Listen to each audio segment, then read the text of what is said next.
It's time to talk about all the books that I read in August. There aren't very many. There really aren't. There's like 4. I feel like I should have read more, but that did not happen. July was the month full of books, and then this month was a book full of not reading. Whatever that means. First book I read was If I Stay by Gail Forman because I was going to see the early screening thingamajig, and I actually ended up seeing it twice this month. Once was the early screening, which was free, and then the second time I actually bought a ticket. All that fun jazz. Actually, one of my friends bought me a ticket and then I bought her snacks. Long story short, traffic happened. But, haha, coincidence, because this book is about a girl who, she and her family get into a car wreck. This big truck swerves into the lane. Basically, our main character, she has this out-of-body experience. It's not quite being an angel. She's not dead. She's just in a coma, like her body's in a coma, and whatever is outside of her body reflecting on her life. It's actually pretty cool. They get into the aspect of that just a little bit, but the important part was like her reflecting on her life and on her love with the boy in the book and her relationship with her family. And so it's not just that, you know, it's not just her and the boy. I know it comes off as kind of a romance, but a lot of it reflects on her home life and her family and the birth of her younger brother and hanging out with her grandparents, and it's a heartwarming book. It'll make you cry just a little bit. And now we're going to talk about Horror Store by Grady Nix, and I thought this was a fantastic novel. I got a review copy forever ago at BEA when I met Grady Hendrix at the Cork Books dinner at BEA, and then didn't end up reading it till I got a finished copy. I don't know why that was. It's just as amazingly awesome. Like, look at this cover. It's amazing, and you notice a little creepy stuff back here, and then some creepy stuff back here. But basically, it's it looks kind of like a catalog for IKEA, and then there's an actual story in there that is super creepy and fun and awesome.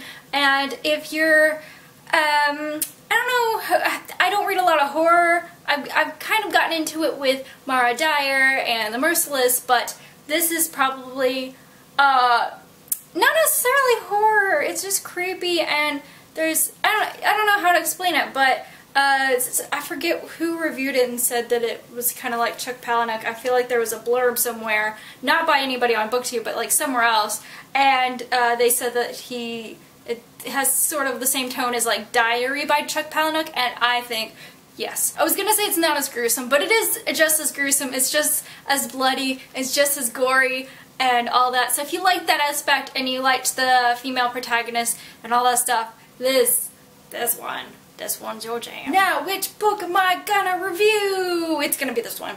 This one is next. I read Illusions of Fate by Kiersten White, which comes out at the end of September. I believe it's September 22nd? No, September 9th. A lot closer than I thought it was. But basically this comes out next week, and it is lovely. It's amazing. I love Kiersten White. She, so good. I read Paranormalcy.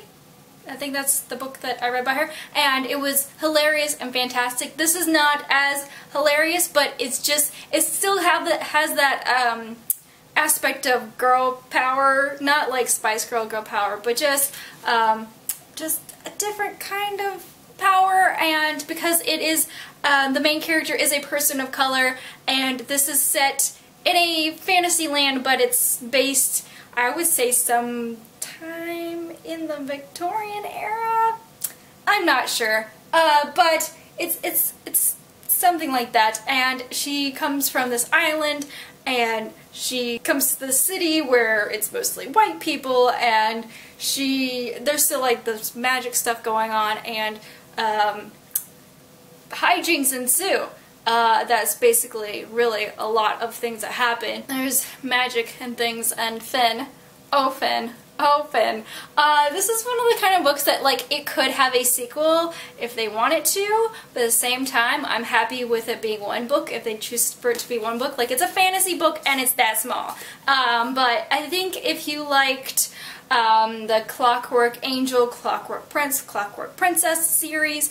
I think this is gonna be for you. And last but not least, a book that I technically finished in September because DragonCon happened and I didn't really get that much reading done at all for DragonCon. But I read the first book this past month and read it in a day, and this took a little bit longer just because I did take my time and all that kind of stuff, and amazing, good stuff. Basically, Mara Dyer is this girl, and she's the only survivor of this collapse, this building collapse. She and her friends went to this insane asylum late at night, and it collapsed, and she has PTSD and all these other kind of mental things going on, and she's not sure what's real and what's not real, who's she seeing, who's all this kind of stuff. And so it's this like psychological kind of thing, but it's also pretty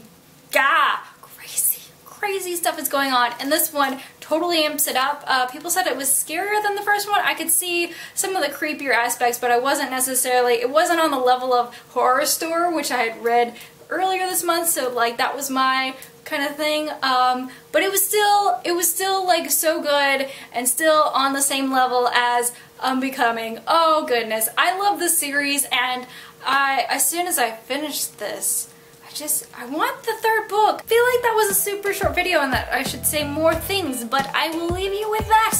I hope you guys have had a great August. I'm hoping to read more in September, and so if you want to read more with me, yes, join me. Join me on this journey of reading more in September. Yes, do it. My first book is Iron Trial by Cassandra Clare and Holly Black.